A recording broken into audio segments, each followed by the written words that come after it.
Hello students, welcome again. आज की अपनी इस क्लास में हम डिस्कस करेंगे magnetic field due to a finite length current element. ठीक है, हमने एक छोटे से इंक्रीमेंटल करंट एलिमेंट की वजह से कितना मैग्नेटिक फील्ड जनरेट होगा और उसे किस तरह से कैलकुलेट करते हैं, ये अपने प्रीवियस वीडियो में पढ़ा था, जहाँ पे हमने बायो-सावर्ट लॉ को डिटेल में डिस्कस किया था। तो उसी कंटिन्यूटी में एप्लीकेशन पार्ट जो है उसमें आपको जो करंट एलिमेंट दिया गया है वो एक फाइनाइट लेंथ का दिया गया है और ये z एक्सिस के अलोंग प्लेस किया गया है। तो इस फाइनाइट लेंथ के करंट एलिमेंट की वजह से किसी गिवन पॉइंट P पे आप किस तरह से मैग्नेटिक फील्ड कैलकुलेट करेंगे, ये हम पढ़ते हैं। ये कॉम्पिटिटिव एग्जाम में subjective as well as objective में बहुत रिपीटेडली पूछे जाने वाला एक बहुत ही इंपॉर्टेंट टॉपिक है। तो इस डेरिवेशन को आप ध्यान से समझिए और आप इस पे बेस्ड न्यूमेरिकल की प्रैक्टिस भी हम करेंगे। ठीक है, तो हमने क्या पढ़ा था? बायो-सावर्ट लॉ क्या बोल रहा था? Biot-Savart law what does it से कि अगर आपका ये dl लेंथ का, अगर आप इसको d स्मॉल लेंथ का अगर आप करंट एलिमेंट कंसिडर करते हैं तो उसकी वजह से आपका जो इंक्रीमेंटल मैग्नेटिक फील्ड आपने कैलकुलेट किया था वो कैसे आपने किया था? I dl cross AR। Okay, dl cross AR। इस करंट एलिमेंट में I करंट जो है वो फ्लो हो रही थी dl लेंथ के small section of current element आपने कंसिडर किया था। इसकी वजह से आपने R डिस्टेंस पे प्लेस्ड एक पॉइंट P पे मैग्नेटिक फील्ड कैलकुलेट किया था। dl आपके करंट एलिमेंट की लेंथ है, AR जो है वो यूनिट वेक्टर है इस लेंथ और आपका जो रिक्वायर्ड पॉइंट है जहाँ पे भी आपको मैग्नेटिक फील्ड कैलकुलेट करना है, जो रेस्पॉन्स पॉइंट है उसके बीच में यूनिट वेक्टर आपका AR था। R जो है उसके बीच में रेडियल वेक्टर है। अगर इस तरह से आपने ये पैरामीटर्स डिफाइन किए तो DH will be I dl cross AR। ये है आपका cross product divide by 4 pi R square. R है आपका करंट एलिमेंट से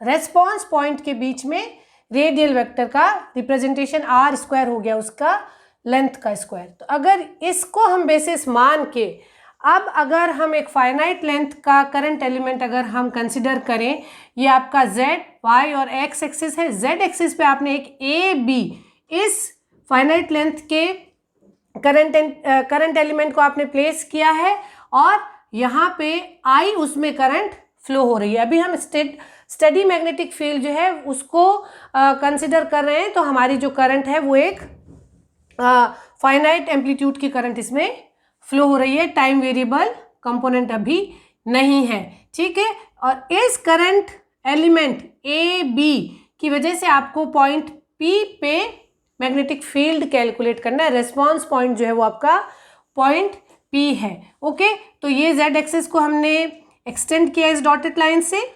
अब आप क्या करेंगे, इस पॉइंट P से z एक्सिस की जो रेडियल डिस्टेंस है that is always rho. Okay, magnetic field को आप किस कोऑर्डिनेट सिस्टम में ये कैलकुलेट होगा उसके हिसाब से आप फाइनली कंक्लूड करेंगे। लेकिन यहाँ पे इस पॉइंट की z एक्सिस जो डिस्टेंस होगी वो आपकी रो रहेगी, इसे आप रेडियल डिस्टेंस बोलेंगे।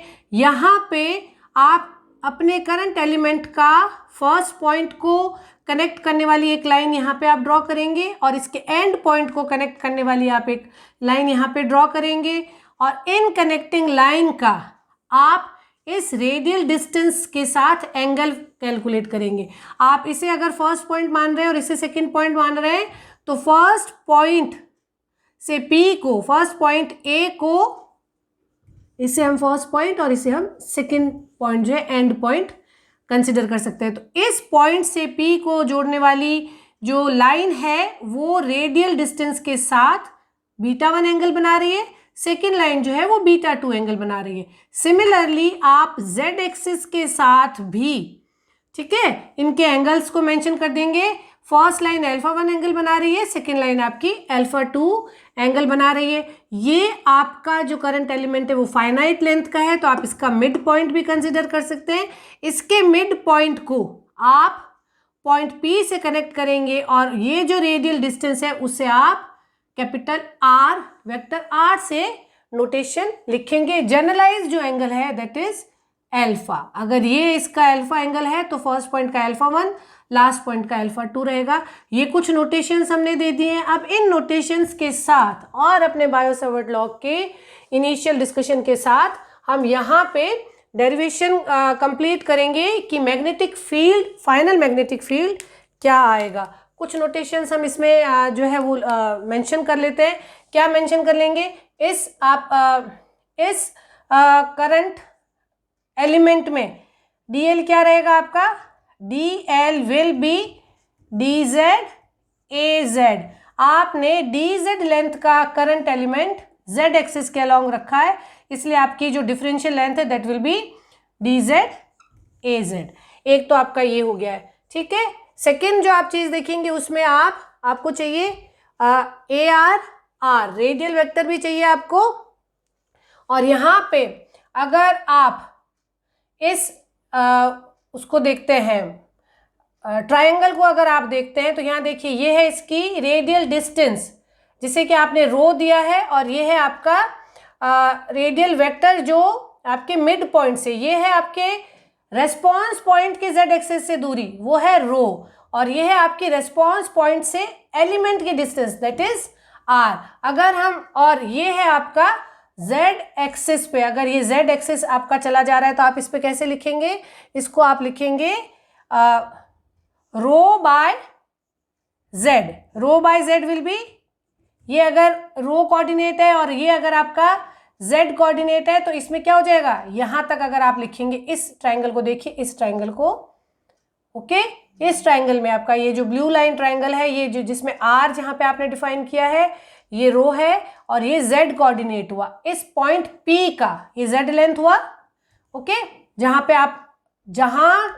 पे आप अपना मिड पॉइंट कैलकुलेट कर रहे हैं और जहां पे आपका P पॉइंट है, जहां पे आपको मैग्नेटिक फील्ड कैलकुलेट करना है। तो ये हो गया इसका z एक्सिस पे डिस्टेंस, ये पॉइंट की रेडियल डिस्टेंस, और ये पॉइंट का mid point of the wire या कंडक्टर से डिस्टेंस। तो रो बाय z को अगर आप कंसिडर करेंगे तो ये क्या रहेगा? Rho by z will be tan of alpha, है ना। ये अगर ये अल्फा एंगल आप डिफाइन करते हैं तो tan of alpha, rho by z will be tan of alpha. ये आपके उसमें आ गए। यहाँ पे अगर आप वेक्टर नोटेशन देंगे तो वेक्टर नोटेशन में आप क्या लिख सकते हैं? r is sum of rho plus rho A rho plus, आप इसे लिख सकते हैं rho arrow minus z A Z.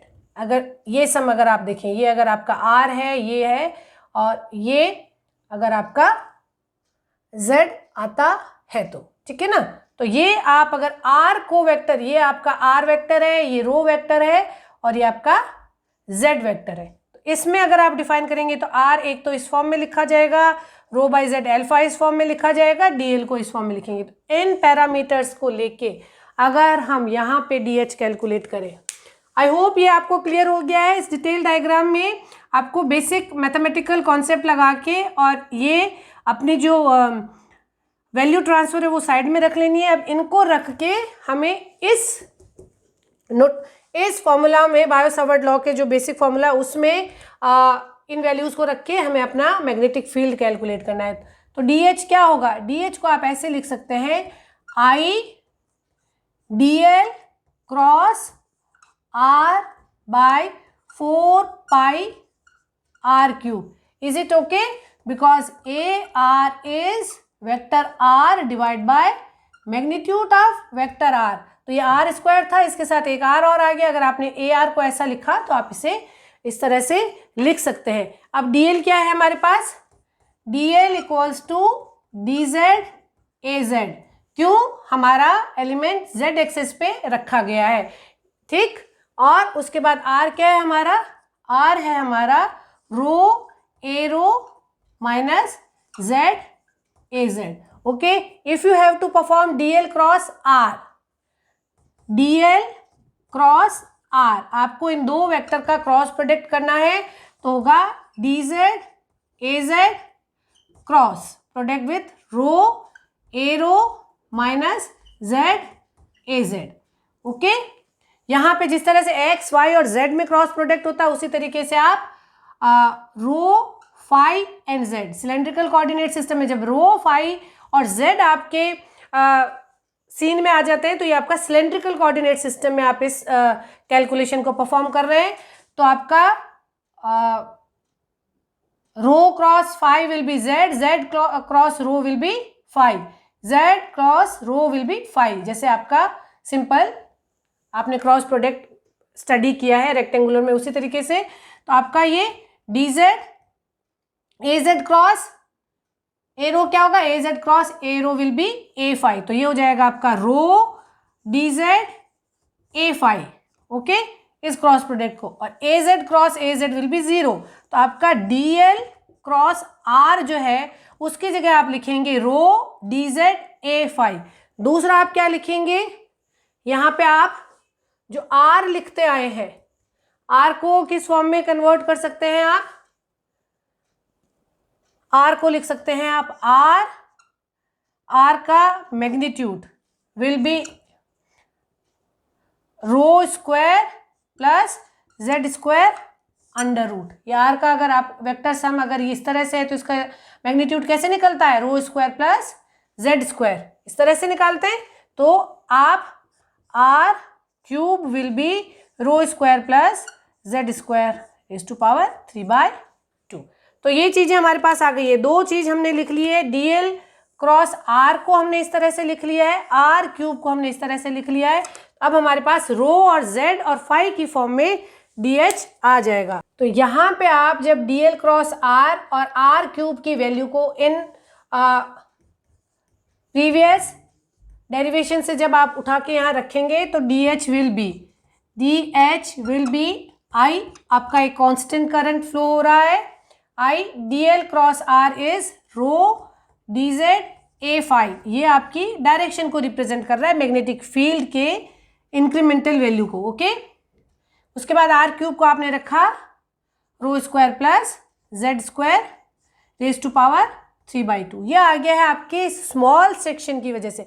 अगर आपको पूरी लेंथ एल के लिए जो कि डी जेड, अभी हमने क्या कंसिडर किया, डी जेड लेंथ का आपका अगर ए और बी के बीच में अगर इतना जेड कोऑर्डिनेट वेरी कर रहा है तो डी जेड के रेस्पेक्ट में अगर आप इसे इंटीग्रेट करते हैं तो आप इससे करंट निकाल, टोटल मैग्नेटिक फील्ड निकाल सकते हैं। तो टोटल मैग्नेटिक फील्ड निकालने के लिए आपको एच को आप इंटीग्रेशन कर सकते हैं Z1 से Z2 तक। यहाँ पे आप दूसरा और रखिए कि ये आपका अगर इस तरह से आपने रखा है तो आप क्या रखेंगे, रो को आप रखिए rho equals to Z tan of alpha, या फिर आप क्योंकि अब हम इसको डी जेड आपको लेना है तो आप ऐसे रख सकते हैं Z is rho cot of alpha.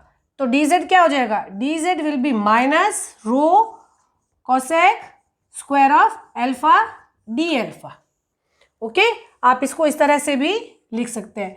इस तरह से लिख के आप इस में अपना वैल्यूज रखेंगे तो ये क्या हो जाएगा, D H will be I rho, D Z की जगह मैंने लिखा minus rho cosec square alpha D alpha A phi. Okay, और यहाँ पे आपका हो गया रो की जगह मैंने रखा जेड की जगह, हाँ आपने लिखा rho square plus rho square cot of square alpha raise to power 3/2। Okay, अगर आप इसको इस तरह से लिखेंगे, अब आप अगर आपको मैग्नेटिक फील्ड कैलकुलेट करना है तो आप एच को लिखेंगे, यहाँ पे आपका आई ए कांस्टेंट है, ए फाई आपका अगर आप इसे अल्फा के रेस्पेक्ट में कर रहे हैं तो आप इसे लिख सकते हैं माइनस आई ए फाई, 4 पाई चला जा रहा था, I miss the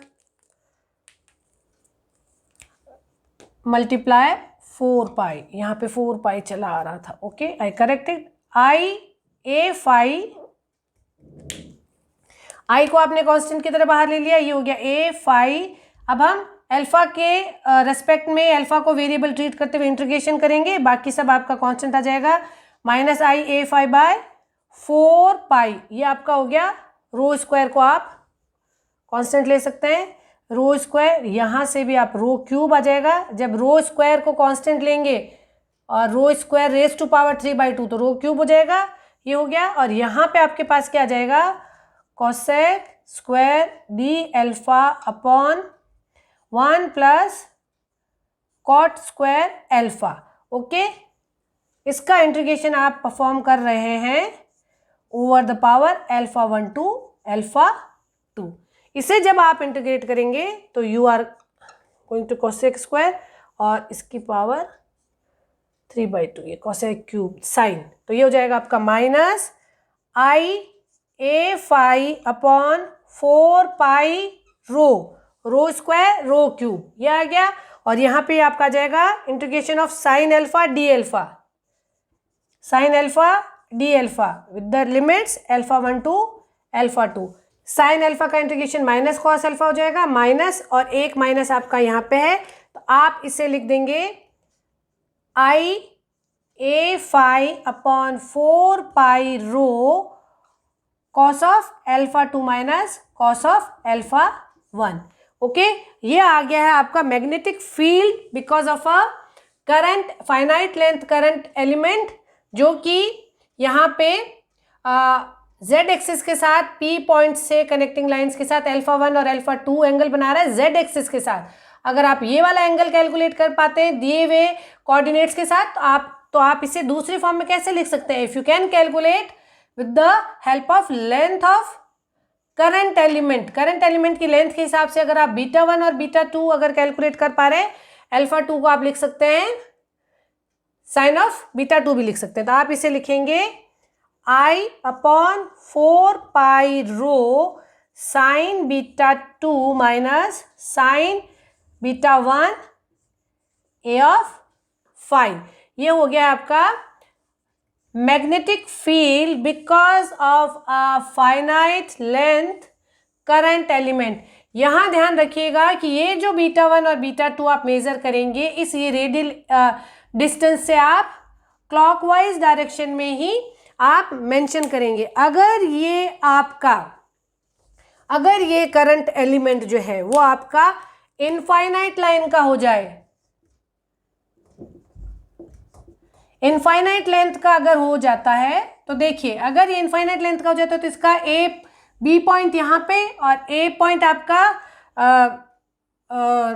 top most down direction में चला जाएगा, तो ये जो आपका बीटा 2 है वो कितना हो जाएगा, आप उसको नहीं रीच कर पा रहे हैं। यहाँ इस तरह से they are going to meet somewhere else in the upward direction. तो उस कंडीशन में ये बीटा 2 क्या हो जाएगा, उस कंडीशन में बीटा 2 हो जाएगा आपका, बीटा 2 विल बी 90 डिग्री आपको क्लॉकवाइज डायरेक्शन में। ठीक इसी तरीके से अगर आप इनफाइनाइट लेंथ का वायर कंसिडर करेंगे तो इसका एंड पॉइंट जो है वो पी से कहाँ मिलेगा, you are assuming it as like that कि यहाँ कहीं इन्फिनिटी पे जाके ये मिलना है। उस कंडीशन में बीटा 1 क्या होगा, उस कंडीशन में बीटा 1 जो होगा वो आपको एंगल हमेशा क्लॉकवाइज डायरेक्शन में, तो ये बीटा 1, ये हो गया बीटा 1। बीटा 1 कितना हो गया आपका 270 डिग्री, उस केस में आपका बीटा 1 हो गया 270 डिग्री। अब अगर आप यहाँ पे sign beta 2 plus 1 sine beta 1 minus 1 अगर आप रखेंगे, इनफाइनाइट लेंथ की बात कर रही हूँ, I am talking about a special case when the current element is having a infinite length. Okay, ये सब भी हमारे इंपॉर्टेंट कंक्लूजन है। अगर हम इसे रखेंगे तो ये h क्या आ जाएगा, h will be I upon 4 pi rho sine beta 2 is 1 sine beta 1 is -1, that becomes 1 a of phi. In that case, this is very important, h equals to I upon 2 pi rho a phi. This is the magnetic field because of a infinite length current element. और उस case में अगर एक infinite length का current element I current अगर flow करवा रहा है तो जो मैग्नेटिक फील्ड बनेगा वो फाई के रेस्पेक्ट में डायरेक्शन में मूव करता हुआ बनेगा और रेडियल डिस्टेंस के इन्वर्सली प्रोपोर्शनल होगा। तो इस तरह से आप मैग्नेटिक फील्ड लाइंस को एज्यूम कर सकते हैं। ठीक है, ये आपका जनरलाइज फॉर्मूला हो गया फाइनाइट लेंथ के लिए, ये आपका इनफाइनाइट लेंथ के लिए, और ये हो गया है डिटेल डेरिवेशन। किसी भी तरीके से किसी भी लैंग्वेज में आपसे मैग्नेटिक फील्ड कैलकुलेशन के लिए अगर प्रॉब्लम पूछी जाती है because of a current carrying element, now you can calculate as well as you can go for a very detailed descriptive derivation. I hope ये आपको बहुत अच्छे से क्लियर हो गया होगा। हम अपने अपकमिंग वीडियोज़ में और अपने इसी डिस्कशन को कंटिन्यू रखेंगे। Keep learning, keep watching. Thank you.